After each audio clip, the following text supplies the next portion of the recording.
Okay, we're at 5523 Cheyenne Drive in Ackworth. It's a claim for Brandon Marcus. I'm gonna do a attempt to repair in a second here, but real quick I want to do a walkthrough. So we got a scope back from State Farm that only includes 2 wind damage shingles. And I mean, I even have from the photos I took back when I was initially on this property on April 11th of more than that. I'm happy to show that, but anyways, I wanted to go through a few things here. This is where we have the mutually agreed wind damage shingles. This is where I took out a shingle actually because State Farm, to my surprise, requested an ITEL sample, or a sample to send into ITEL. So as I noticed, they included 1 wind damage shingle on here on their scope. This is one of them. They didn't include, obviously, for all the mechanically damaged shingles due to the nails. Now keep in mind that I let them know I don't actually have a replacement 3-tab shingle to put in when I grabbed you guys the sample. And they said that's fine, go ahead and tarp over it, and that's what I did.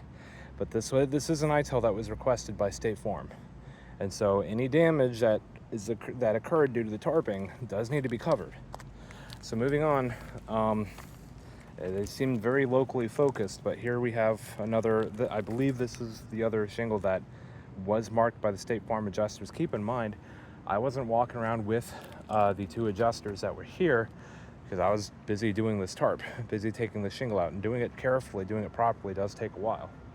I'm actually again going to send in an ATR and attempt to repair, and you'll see exactly the amount of time it takes. But again, I have photos from before the adjustment showing all this wind damage that was just pretty blatant and not marked.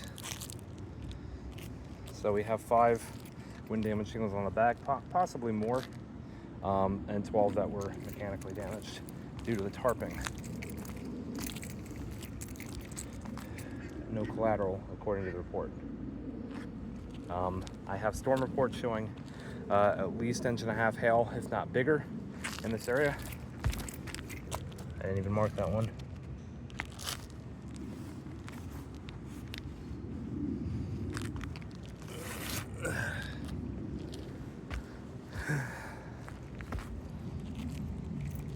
And I know that these creases are visible even in the photos that State Farm has on their inspection report. I'd recommend going back through that. So it is mostly on these facets, but we also have, so it's not quite as clear, but it is creased, and I did check. The seal is broken. If you'd like to see, man, I can lift it. It's already creased, but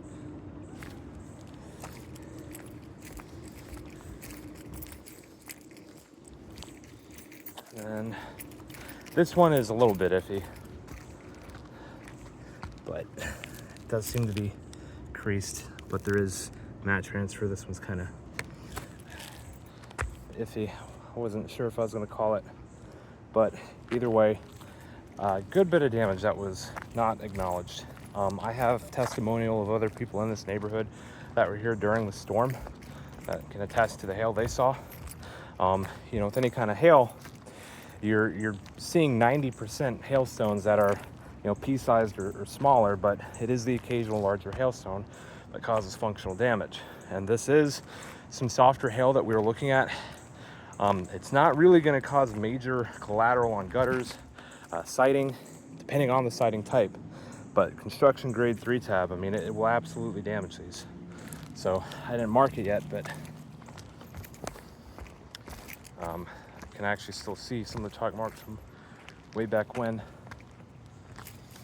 Let's see. So, and again, if you reference the photos that State Farm took, they do have hail acknowledged. Maybe not as much as I noted, but there is hail damage on this roof, and there is collateral. But that's what I wanted to show for now. Now I'm going to go ahead and do the ATR video. Even if there's a match for the shingle that's available per ITEL, it doesn't mean the roof is repairable, and that just has to do with the actual condition of the shingles that are on the roof now. Appreciate it.